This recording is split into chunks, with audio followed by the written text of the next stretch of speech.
vacation mode. Mahalo, everybody. Even though it's like the other side of the world and here. We're in Wildwood, New Jersey. I am going to look on the boardwalk, hunting for comic books for you. And I'm saying a little bit because you can always come down here and I know pretty much where they are, if they're still there. So come along with me and we'll see what we get. My wife gave me a budget of $5 per store to try to get these comic books. So let's see if we can get something that's worth that money in the stores. So, alright, talk to you later.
Check and see if they have comics right now, so let's check it out. I don't think they'll be able to record there, but we'll try it out. Music.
Wildwood boardwalk.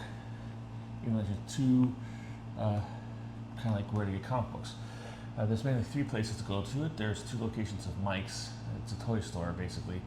One is right past Starbucks, near Starbucks, in the middle of the boardwalk. And the other one is on the far end past Gateway 26. They have the most wide array of comic books there. That's where I actually got my own only comic book in there. $5 for each place, only spent $1. But it was on this. And Legion number 15. I am slowly and surely beginning starting getting a collection of both Alien Legion series, so I needed that. They had other stuff there I wanted to, but like it was kind of like Lady Mechanica for $4. I would be interested in checking it out, but I don't think it's more than a $1 book. A lot of stuff in these places had $1 books. You'll see on the first mics I went to, they did have wall books, and one of the wall books they had was, I believe it was like Shogun Wars #2 for $10. At the time I thought that was kind of like, you know, a little bit pricey, but I look on Key Collector, which people have issues with it, I understand. They had for a mint copy of that $10. So I don't know if it might not, I didn't actually look at the actual thing, but it might be mint, it might not be mint, who knows, but at least it's in the realm of what's acceptable. A lot of the books you get will be $1 books, so don't go in expecting to like go through the boxes and find like a Iron Man 15 or Iron Fist 15 or a Amazing Spider-Man 300 or something like that. The prices might be a little more than you expect to, but you'll be able to find something there. The other place that sells comics is What Goes On, which I went in there, and they had most of the $1 books. They had the one whole thing's dedicated to Valiant books, and you know, the other one's like Batman books from the 90s. So stuff you could get there. I did pull one. You see in the video, I pulled one Batman out. I already had it, but that's probably the best book of the whole bunch. But that's not the reason to go in there. Yes, they do have a whole bunch of comic books, but yes, it's more of a, it's kind of like a kinder, gentler head shop, if you will. They don't sell drug paraphernalia, nothing like that, but they have a whole rock-centric stuff. They have concert t-shirts, they have artist t-shirts. I almost got my daughter a Chapel Warren t-shirt, but they didn't have one in her size, so instead I got a Chapel Warren keychain and a Chapel Warren pin, so she could show her love of the Scarlet Muse from Missouri. But they also had patches, like you could iron onto your thing. It could be your own little Eddie Munson and have like a denim jacket with all the stuff on it. They have vinyl there, they have books, they have a whole bunch of posters and clothing and stuff like that. It's more of an experience. It's more of I like stopping there once every time there. I was on a patch kick for a while. I got a whole bunch of patches there. They also have stickers and a whole bunch of other stuff. It's an interesting place, and it's really cool to check out. It is. I liked it. So even though the comic book selection might not be as best as you might find in, like, say, a local comic shop or even in Mike's down the street, and this is like closer to the front end of the boardwalk. It's right past Dairy Queen, I believe, and right next to that. Also, if you've seen the thing, we went to, you find comic book stuff in strange and unusual places. Like the door before that, 2 doors before that, you have shore leave or shorelines, and it mostly is just a thing for knickknacks. It has, shells and like those little bottles filled with the person's name on it, with like a little bit of shells and sand inside of it. Very touristy kind of thing. Those signs that say, like, live long, love, like, eat, pray, love, or whatever. Those kind of signs. You'll know that. But in the back, and here you see the video, they have a big array of tin signs of all kinds of stuff. They have like, of course, they have like The Rock, and they have other stuff, but most of them are comic books. They have Captain America, Flash, Superman. That's why I really need one that had like all the different eras of Superman, Batman, and Wonder Woman all on one thing. There, I wanted to get that, but I didn't get a chance to pick it up, and it's kind of, I don't know where we're going to put it if we did pick it up. So, I don't have to FOMO the heck out of that.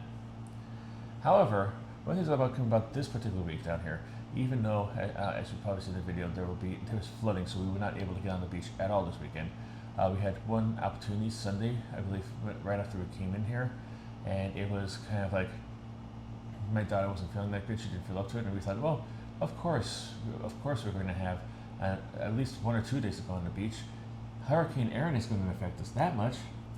Yeah, the beaches are soaked. They're wet. You can see like the standing water there, and due to tides and rip currents, people are not allowed to go more than like up to their knees in the water. And that didn't really do for my daughter.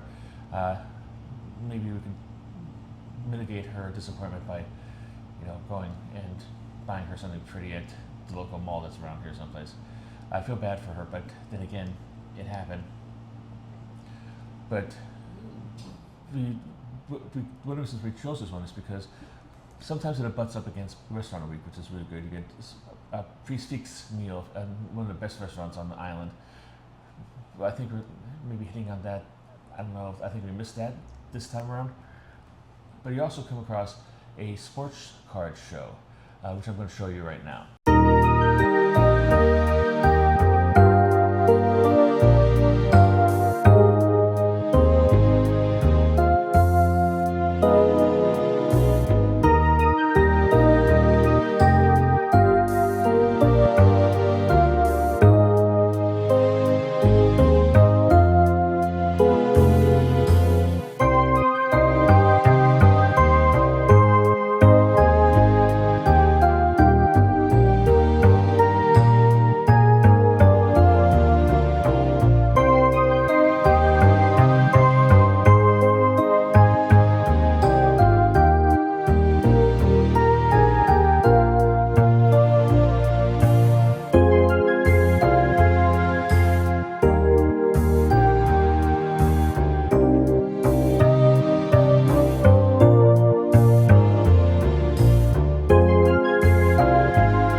As you can see on my tour, it is predominantly a sports convention. You have your baseball cards, your football cards, your collectible sports cards. You have sports memorabilia. You have signed jerseys, signed helmets, signed bats, signed baseballs, signed pictures and stuff like this. But it's more than that. There's a whole lot of Funko Pops there. There's the antique and vintage toys. There's posters you could put up on your wall. There's there's Americana. I think that's the first time I noticed the big gas signs, the big light up gas signs they had in that case there. But they typically have comic books. There are at least two vendors, DJF Comics and John's Comics. There are two pretty good vendors there. John's Comics, I'm going to start with because I went to him second. He had a whole wide range of prices. He had a whole bunch of slabs. He had a whole bunch of $5 books, a whole bunch of $2 books, had a whole bunch of $1 books, and he had one small thing of 50-cent books in the back, 2 for a $1 book. I, of course, being cheap, went to the 2 for a $1 book, and I got 4 books. Dakota North, number 4, which, I'm one away from collecting that series. I've been wanting to get it for years, and it's taken me years to collect it.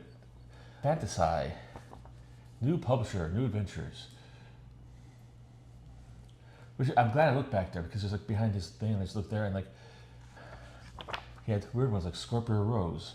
You don't often see this that often. I believe was this Steve Englehart and Marshall Rogers? Let's see here. Yep. Steve Englehart and Marshall Rogers had a legendary run on Detective Comics in the 70s, created this character for Eclipse. And Star Slayer, Log of Jolly Roger, number 7. But the main place I hit, was the DJF, and he's there every year. And sometimes he changes his prices. Last year, I don't think he had any really cheap books. He had all of them are $2 or above. Sometimes even more than that. Last year at John's Comics, I got a copy of the Uncanny X-Men number 100 from a collection, and a couple years ago at DGF, I got a copy of Hero for Hire number 1. A very good copy from our collection. So they have really good kind of wall books too, but I'm kind of on a cheap mode right now. So I kind of hit those hard. And boy, howdy did I have a kind of a almost full, quasi-full short box here full of comic books, which I'm going through you now, whether you like it or not. So, okay. First off, Archie, 424. Then, if you've seen any of my other haul videos, you know my love for continuity comics. Got a couple of those this time around. This is from Armor. Armor has Armor Series 2. I thought this might have been I don't collect this one, but I collect the first one. The second series is less confusing than the first series, but I have 2, 3, and 4 of that. So I just need number 1. I know how long it went to. In one of my other mystery boxes, I got Chromium Man, number 1. So I got Chromium Man number 9, just to try to keep that going. And prove it came from the 80s. Look at that nice little back thing in the back there. We got 2 from Damage Comics, 10 and 11. So number 10 and number 11.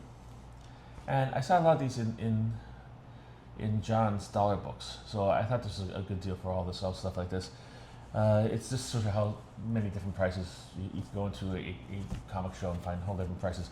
So you shouldn't go to the first place you go to unless they have an obviously great value. You see books in there that you need that are valuable. You saw other places, go there, but don't try to shop around a little bit. I got 2 Doctor Strange. This is from the Doctor Strange Social Supreme arc from the 90s, 38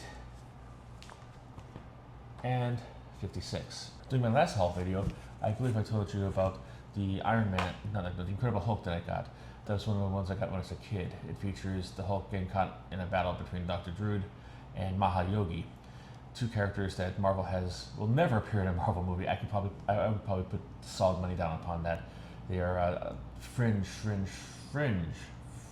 Marvel comic book characters. but I liked him anyway. And Dr. Druid became a member of the Avengers briefly, and he had his own series because back in the 90s or the 2000s, they were giving series to pitch everybody. You know, throw it up on the wall and see if it sticks. I believe this is from 1994, so this is from the 90s. Druid number 1. Druid number 2. Let's see who did the art on this. This is almost like a Kelly Jones cover, but I don't think it is. Warren Ellis and Leonard Marco. Nice little gory stuff there. And here's Dr. Druid. I think this is the actual way they did Dr. Druid in this one. Most of the times, if I can find an image up here, I'll pop it up here. He looks like your creepy uncle, or the guy down the street who, you know, has a lot no trespassing signs on his yard, and he tells you to keep your dog out of his yard. But now they made him like some cool edgelord for that brief period of time, and it didn't really work out well. No, did it? All right.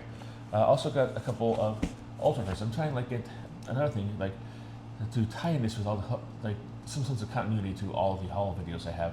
I'm trying to get some of the smaller publishers through the 80s, 90s, and the 2000s, and you know, try to get as many books from those as I possibly can. Stuff I missed out when they came out for whatever reason, either because I was too young for their content, or because, you know, when it came to like me into my 20s, I was too busy spending the extra money on carousing with my friends than actually buying comic books. But now that I have the opportunity, I'm going to try to get them all back. One of them is the Ultraverse line from Malibu, which had a lot of good concepts and creators involved in it, and just trying to get those back when I can. One of the titles is Firearm, and here this is Firearm number 6 with Don Brereton cover, very good cover. Number 7 and number 8. I also got a bunch of Ghost Riders. Ghost Riders, the second series. I was interested in getting them for a long time. I didn't get them when it came out because I don't know why, but it became very popular. I actually had a Ghost Rider t-shirt. I don't know if I still have it, or it might have just fallen to pieces from back in the 90s that I liked, and I wore it till it fell apart, but I didn't actually collect the series until now. I'm trying to focus in enough. I'm getting to the point where I'm like I have a couple holes left, and I could probably, I'm approaching the complete set of it. Ghost Rider number 32, 33, 34, 35, 38, number 40, and number 42. All right. We also have Green Hornet, the Anniversary Special number 3. I'm trying to collect all the Green Hornets, especially from now. I have a lot of the Dynamite series. I have holes in that too. I'm trying to fill in too, but I like the character. I like the concept. I like the fact. I like that and the Lone Ranger, and they're tied in together. I think they're both owned by the same company back in the day, and they made like the Green Hornet a descendant of the original Lone Ranger, which I thought was kind of a cool shared universe back before shared universes were cool. So I'm trying to get that, and if you can find them in dollar bins. So I'm not like, you know, trying to break a bank to do that, but okay, when it comes. Hardware number 23. Got a bunch of Hokum and Hexes. This is another one I think I got in one of the Gotham Thrift Comics mystery boxes, like the flat rate boxes. It's Clive Barker's attempt at making superheroes for Marvel. They call it the Razorline Saga, and Hokum and Hex is one of them. And we have another one coming up shortly of his offering, if you will. And it is, let's see here, Hokum and Hex number 3, number 7, and number 8. Number 8 is the last issue of that particular series. Also, upon my travels, like I think in maybe a mystery box from Second and Charles, I got a copy of Hook number 2. It's the movie about that adaptation of the Steven Spielberg, Robin Williams film.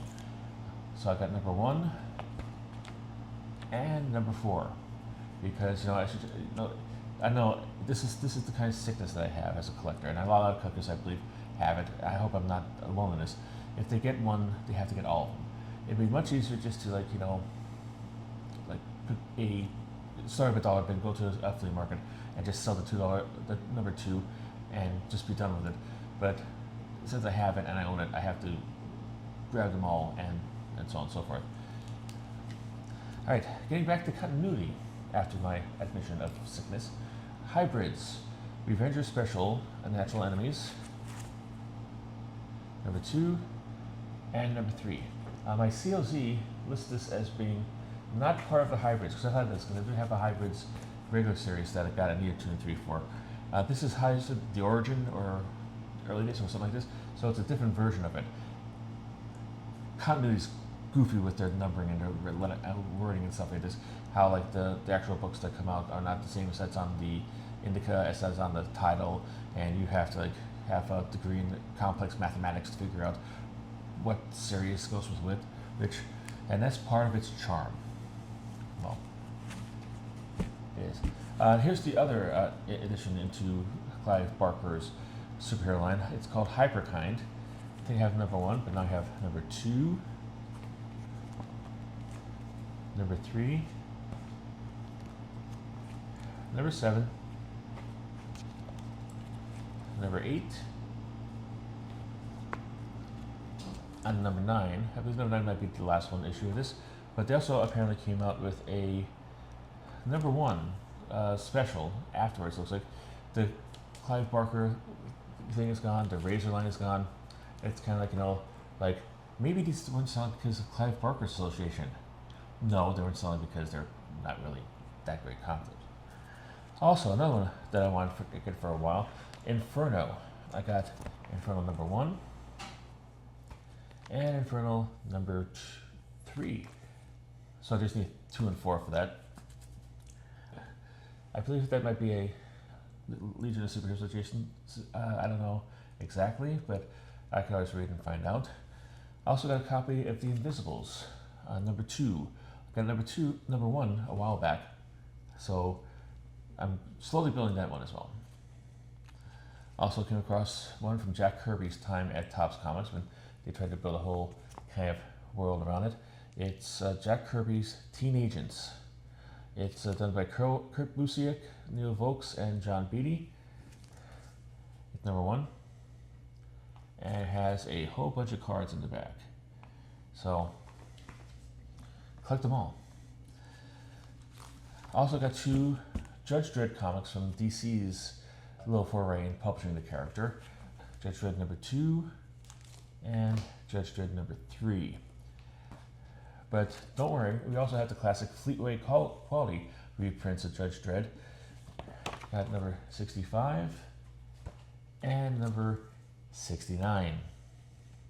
Make your own jokes on your own time with that one there. Next up, Kazar,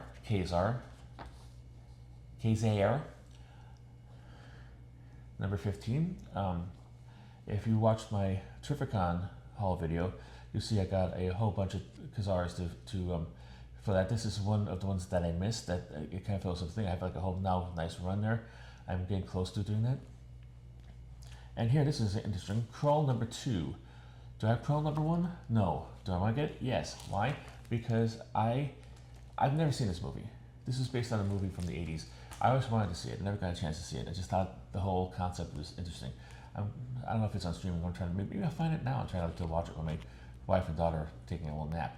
And you know, back in the 80s, every movie pretty much got like a comic book, and they had a 2-issue series, so I'll use get number 1, and I'll be done. Next up is Lance Barnes, Post Nuke Dick. I got number 1 again, like in one of those my like some kind of whatnot auction or something like that, or a mystery box. But now I have number 2 and number 3. Now I think I only need number 4 to complete that set. So I mean, you could fill in holes for 50 cents a piece. It fills me with joy. I'm very happy.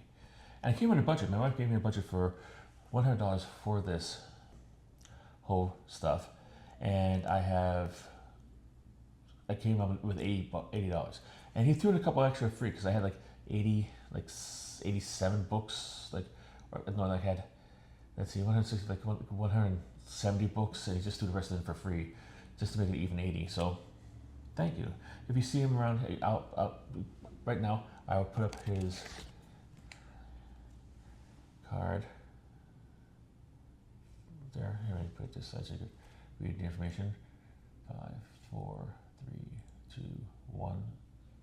So hopefully you have nothing. Pause it if you have to go back and rewind and pause it, and you can get the stuff off him. It's, you know, they're pretty nice people. They have a lot of big selection and stuff like that. You know, I only see them at this con, and that's the only thing. But like, they're always there, and hopefully they always will be. Next up, this is a series that I thought I had completed, but I didn't realize that DC put out a special edition afterwards. Lords of the Ultra Realm. It is artwork by Pat Broderick, story by Doug Monick, and now I can finally read the whole series. I have the complete set.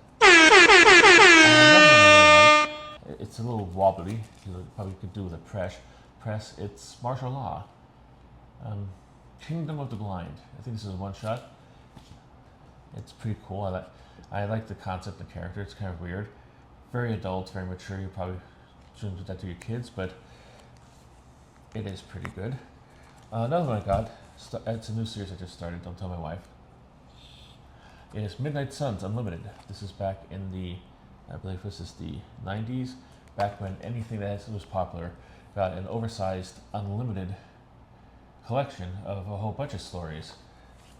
So this is like kind of like an anthology that had extra stories of, like, say, Doctor Strange and Morbius and Ghost Rider. I also got this one. This is Manhunter #0. I do like Manhunter as a concept. I mean, I have the full set of the Mark Shaw one that came out after Legends, I believe, or was it Millennium or whatever. Have a full set of the Kate, what's her name? The female version of it that came out later. This, I think, came out maybe in between or after the female version. So I'm just trying to get them, but like each one, there's like, they've been all tied together in continuity, but they're all, you know, different characters and different concepts and stuff like this. But I thought it was going to be more in the box, so I picked that up and just put it in this pile, and there wasn't any more in the box, so now I have nowhere to start. That's okay, cool. I also got Martian Manhunter, speaking of Manhunters, #1. This is the Ostrander Mandrake. Got a Vertigo book that I haven't seen before. Millennium Fever #1. It's Nick Abatis and Duncan Figueredo.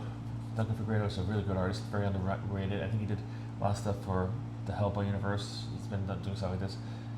So here's another book that I got up in like mystery boxes and stuff I'm trying to complete. Mobfire. This is Mobfire #1. So if you see #1 for 50 cents, grab it.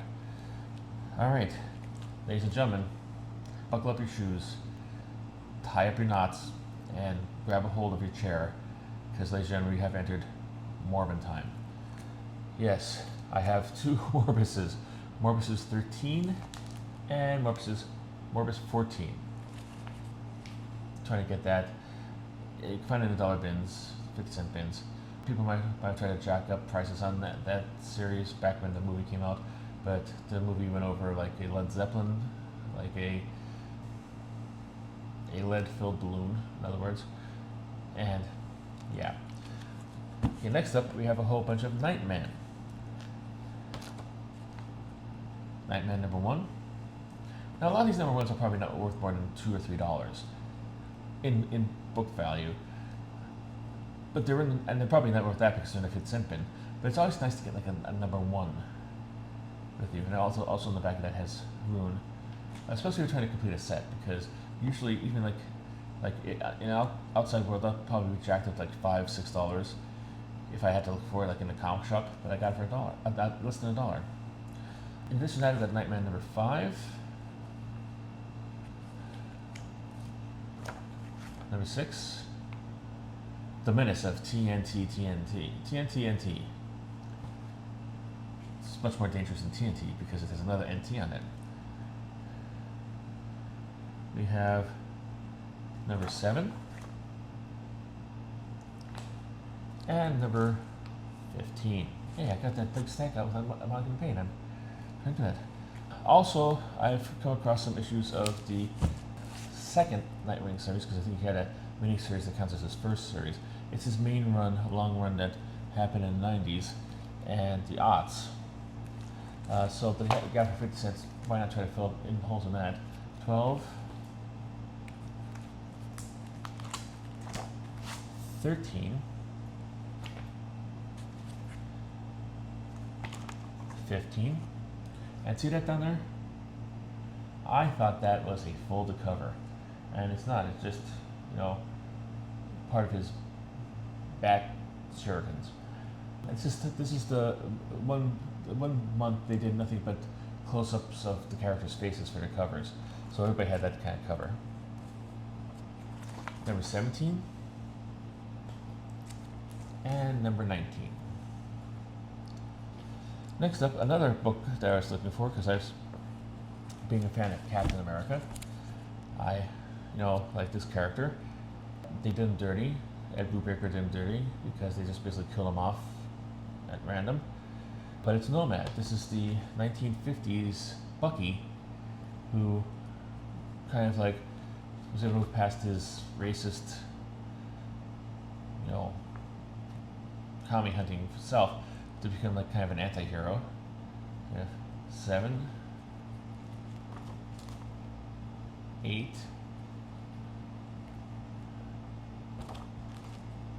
10, which I thought was cute because like Red Wolf and Nomad are fighting it out in the background, and his little infant sidekick is just getting puppy kisses from Lobo, which is Red Wolf's sidekick. I thought that was hilarious. It's a little bit funny. Number 11,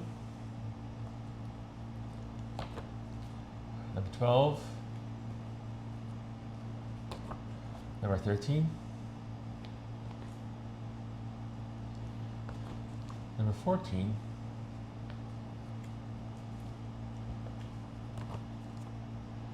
number 16, number 17, number 18, and number 24. And I guess the whole conceit, like, this is like a daughter's orphan that he found on the side of the road, and he kind of like adopted her and took the little kid on I believe it's a female baby. I might be wrong, but I took her on all his adventures and stuff like this, and put the baby in a whole bunch of danger because it was the 90s at Marvel. Next up, we have a reprint series, 2 of them as a matter of fact, with the confusing kind of thing of a title. There's the original Ghost Rider, which is the first reprint series. It's like number 5, number 11, number 13, and number 15. But I guess that wasn't quite as popular as it should have been, and they decided to reboot it because, like the whole stopping inside with new number 1 is nothing new, with the original Ghost Rider Rides Again, which is a different series from that. Number 4, number 5, number 6, and number 7. And next up is a kind of like a little known book. See, like I don't know how interesting you find this stuff, because like some people have haul videos where they get like big swaths of Captain America or Detective Comics full of keys and stuff like this. I have been collecting such a long time that I was able to buy keys when they came on a newsstand. And am I bragging? Yes, I am, because that's one of the few things I have to brag about in my entire life. But I bought like the first appearance of Deadpool off on the stand, the first appearance of the black suit, Spider-Man's black suit off the stands, the first appearance of Cable off the stands. I bought the first issue of Stranger in Paradise when it came out. I have a lot of keys that I've built up just by paying cover price for. So like, I don't look for that, and I have a big collection of a lot of stuff that I need. I have like full sets of a lot of stuff, but I'm now trying to do stuff that's quirky stuff that I might find interesting and stuff like this, and hopefully you do too. If you don't, let me know in the comments. If you do, give me a thumbs up, subscribe, and like, and share, and go in the comments and tell me how much you like me, because I need a hug. So this one is Outlaws. Outlaws is, again, like a lot of the stuff I'm trying to get out the bargain basement are stuff that I picked up like 1 or 2 issues in a mystery box or a flat rate box or something like that. I also wanted to get, like, say, the whole set of The Outsiders, and The Outcast came out with it because it's just taking from the box and putting it in another box. But you know what? I'm trying to get this because this seems like a pretty interesting. It's like Michael J. Friedman and Luke McDonald, and like the character. That's number 3, number 4, number 5, number 6, and number 8. Number 8, I believe, is the last issue of that series, and now I'll need to complete that as number 2. I already have number 7, so that's number 7 is what I got. So, yay. Alright, next up, interesting character. I kind of like to get this and like to read more about it. It's Peter Cannon Thunderbolt. This was, I guess, his 1990s series, 1992. This one has 4, 5, 6, 7, 8, 9, 11, and 12.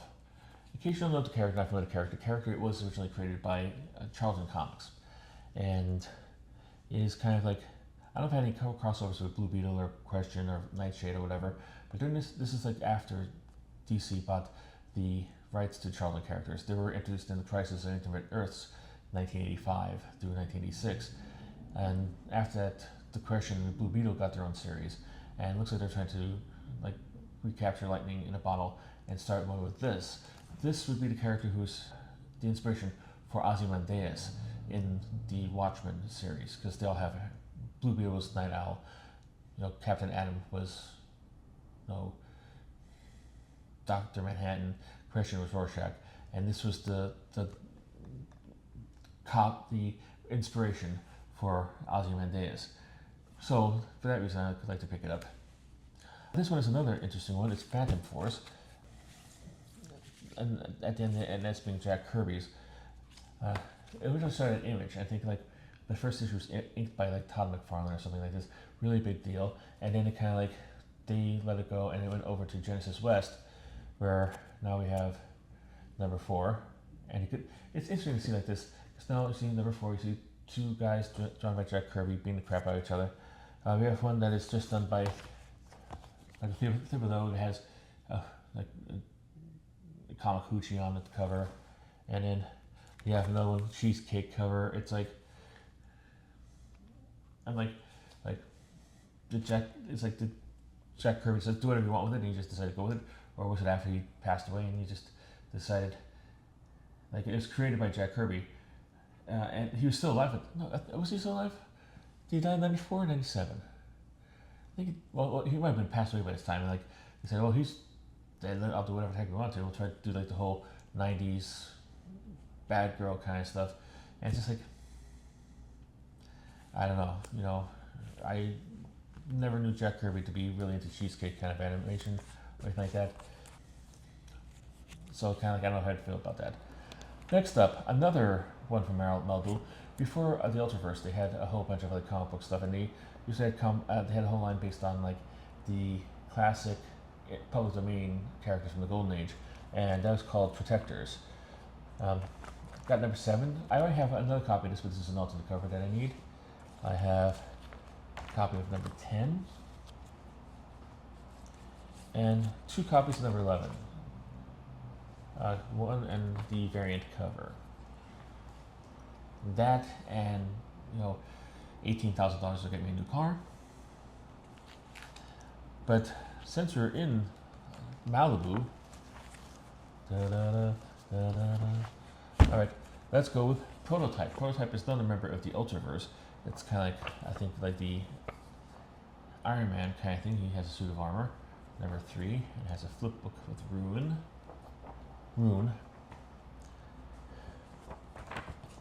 Number 4.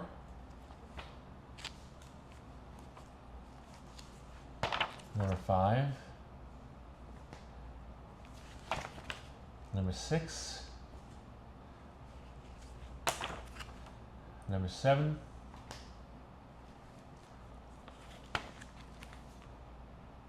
Number 13.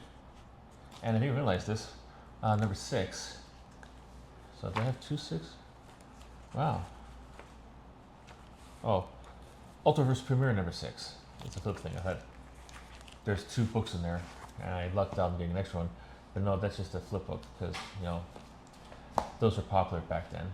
Prototype 14, 15, and 16.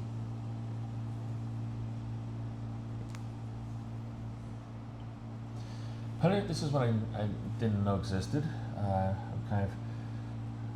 I'm a fan of the character. I really shouldn't be because he's really kind of he's a vicious mass murderer. But if you like revenge stories, he's one of the classic revenge stories. It's Punisher, Year 1. I didn't even realize this existed. I think it's a 4-issue miniseries, but I picked up just for the heck of it. Another character I'm kind of interested in is Ragman, and I think I got like one of his series complete, like the ones from like the one before this, like in the like the late 80s, and this one is Ragman Cry for the Dead. I got number 1, number 5, and number 6. It's written by Elaine Lee, who also did another book that's coming up later on in my thing here. I don't know if any of you guys out there watch like the Dropout shows or have a subscription to Dropout channels like Game Changers or Make Some Noise or something like this. There's, I think, a man named by Brandon. I don't, his last name escapes me. I must have had a stroke overnight and I just forgot everybody's last names. But Brandon, I want to say Brandon Mulligan, but I don't know if that's the real name. So Brandon from that show is the son of Elaine Lee. So like, strange world, small world. All right, we're in the end game now, so I've got the last stack out of the box. Yay!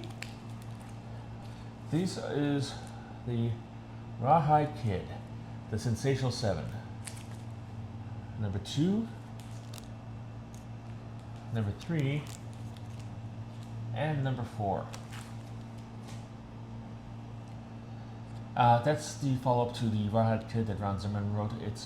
I think it's a condition of the gay Rawhide Kid because they figure Rawhide, gay, ooh, let's get them together. That's gonna be really edgy and daring. And you know, this is doing like the Jimis era should be credited for like the getting like in Marvel Knights and getting Marvel out of bankruptcy. But some of the stuff that came off with was way out of line, I think. And this is one of them, I think. Like, you know, like, I don't know. I never read the book, but now I'm going to read the book just to give it a chance. Because I heard somebody say like, yeah, it seems like it's stereotypical, just gay homophobia, but it's really not. It's really has layers and dimensions and stuff like that. So we shall see. Next up, we have Sabretooth and Mystique. We have number 1. Number 2, and number 4. And I already have number 3, so you know what that means, that this is a complete set. Yes. Also found this one. I thought this is another one. I thought there might have been more in there. I could probably pick it up. I didn't realize they had a second series of Sergeant Rock. This is Sergeant Rock number 19. It is kind of a classic hero. He's had a long run. He had Army and War, and he has his own series. I think they're still trying to make a movie out of him. Will it ever happen? Who knows? Next up, Seven Soldiers, Shining Knight. This is the Grant Morrison kind of thing, number 4. I've been wanting to get. I have a bunch of the series. I don't have that. I don't have certain of them. And I didn't like. Whoa! Oh my God! How do I know which one it is? I should have wrote this down. And it turns out I did write it down. It's in my book of stuff. I do that, and I'm just an idiot. Okay, so we have Sisters of Mercy. This is, I think that's done by Ricky Rocket. I think he's maybe the best bass player from Poison. And I'm a Pennsylvania boy. They're from Pennsylvania. Different, I think out towards Pittsburgh. So, like a lot of people would say Poison is lame. I would say, one, they're not the lamest band in the entire world as long as Creed's around. And number 2, they're hometown boys, kind of, sort of, so I support them. But this is one of their stuff. This was published by No Mercy Comics. This is the first series, I believe. It's number 4 and number 5. Then there's one by London Knight and No Mercy. I believe this is a complete set. I have 0, 1, and it's a System Wars Paradise Lost, by the way. Number 2, number 3, and number 4. And also one shot, Sister of Mercy, When Racers Cry Crimson Tears.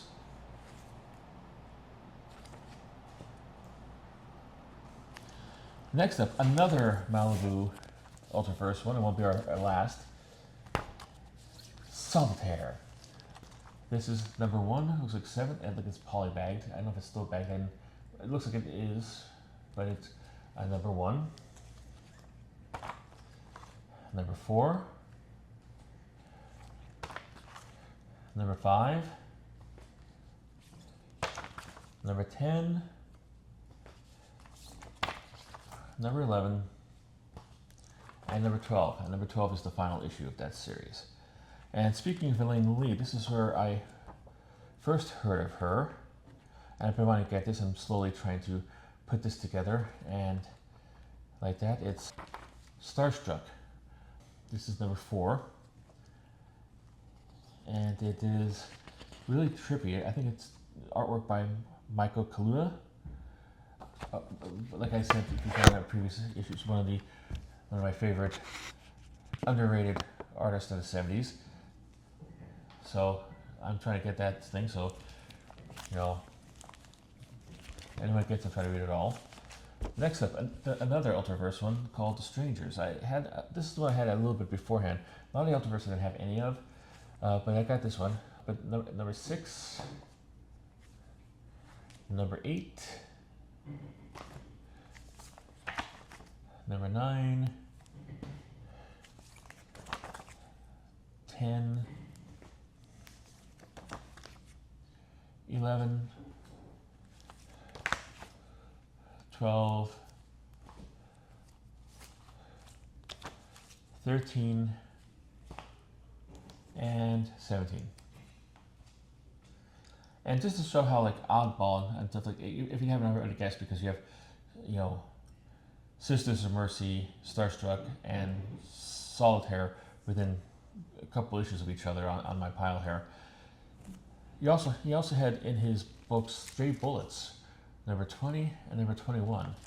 This is kind of like an odd one. It's a David Lapham crime thing, and it's not exactly mucho popular, but it is what it is. And now we're going to the final series that I got books from. It's about, let's see here, about 6 books. It's Terra Inc. I believe this is the first series. Number 3, number 4, number 5, number 8, number 12, and number 13. That character, I like that character because he's kind of like a ghoul. He's a zombie. But his thing about being a zombie is that when he, say, he's an assassin, and like a person kills. So if he like gets shot in the arm gets shot to bits, he takes the arm off and steals the arm off a corpse and uses that for stuff like this. Gruesome, yes. Gory, yes. But I think it's kind of like humorous gruesome. It's dark comedy, dark humor when it comes to that. And I'm not a big fan of dark comedy.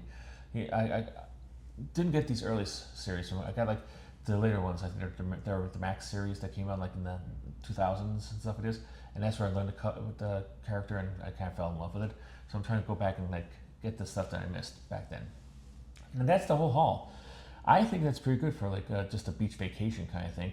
Now I just have to figure out how to get this back in the car with all our luggage and whatnot and stuff. What do you think? How do you think I did? Do you think I did good? Do you think I did bad? What series did you like? What things would you think was a winner? Which one are you saying like, what? Let me know in the comments. Be nice. Please be nice. And just let me know. And, you know, if you made it this far, like, subscribe, share if you want to, and do all those things. It really helps the algorithm, and I would really appreciate it.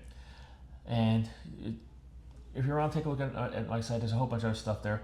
I published a guiding lines on my vacation, and so far there's only one person who looked at it, and that person is me, because I usually watch it to make sure I didn't do anything stupid like on there, just to make sure that it did get through. So if you could throw a watch on that too, because, you know, I mean, granted, like I said, like hurricane hit and we didn't really have a chance to go to the beach at all or anything like that. So it's okay, you know, I didn't miss out on like beach time to make that video, but still I could have done a whole bunch of other stuff with that. So if you could please, pretty please, be sure to on top of it. Check that out, and check any of the other videos out. I have a whole bunch of stuff on here, like Girlfriend's Guide to Comics, Growing Up Comics, film reviews, film opinion. I just did one on the Fantastic Four movie. Go to town, and I would really appreciate it. But thank you for making it this far. I love you all, and I hope you have a successful hunting in your endeavors, because more than anything else, I want you to keep on collecting. Bye.